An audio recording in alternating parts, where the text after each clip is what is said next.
So just to clarify, Madam VP, since confidential funds refer to those agencies related to surveillance activities undertaken by civilian government agencies, ibig po bang sabihin na yung opisina ninyo will be gathering intelligence on certain subjects or entities in support sa inyong mandates o mga operasyon, Mr. Chair?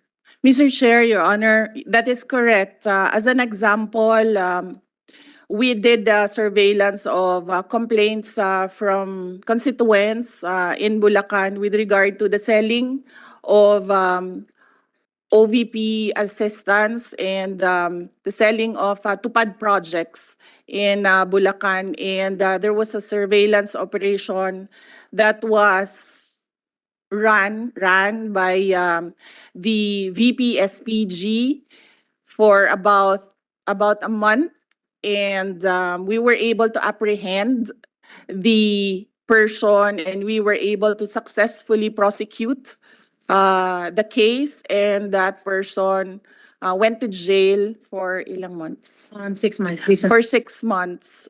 So that is an example of the surveillance activities that is conducted by the VP SPG for the projects and activities of the Office of the Vice President. It was in Bulacan. Salamat kaayo, Madam VP.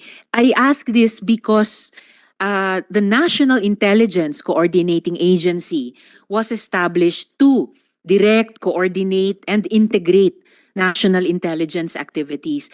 And this includes the collation of intelligence gathered from various sources. So we'd like more information as to the intelligence operations of the OVP. Sa aling mga sources magagather ng impormasyon yung OVP? Kukuha ba kayo ng intelligence mula sa ating mga existing intelligence services tulad ng NICA o tulad ng DND at PNP? Mr. Chair, Your Honor, no.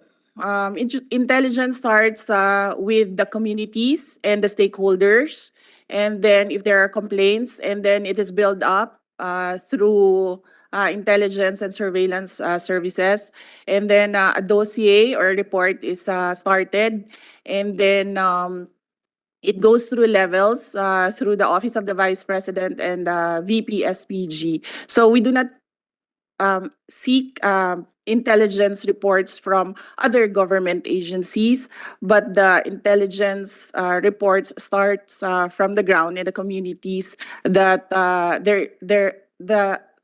that are engaged by the Office of the Vice President.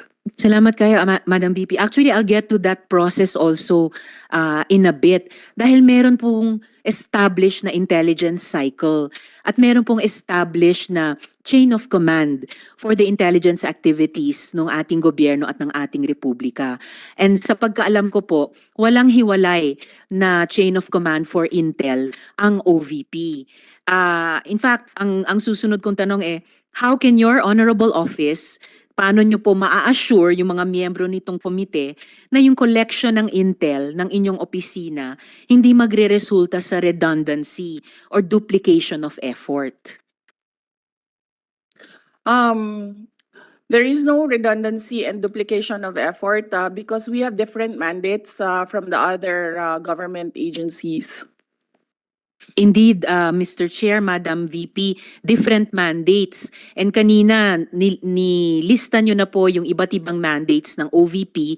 Meron din pong klarong at complementary mandate ang intelligence community ng gobyerno sa ating bansa. And as I had been saying since last year's budget debates, we should leave intelligence to the experts, just as we leave education to the DepEd and we leave the mandates of the OVP to the OVP. Ano po ba yung magiging subjects ng OVP intelligence gathering operations? Ano yung mga intensyon at capabilities ng mga subjects na ito na kailangan ng OVP ng intelligence on these? At paano nitong mga subjects tinathreaten yung operations ng OVP?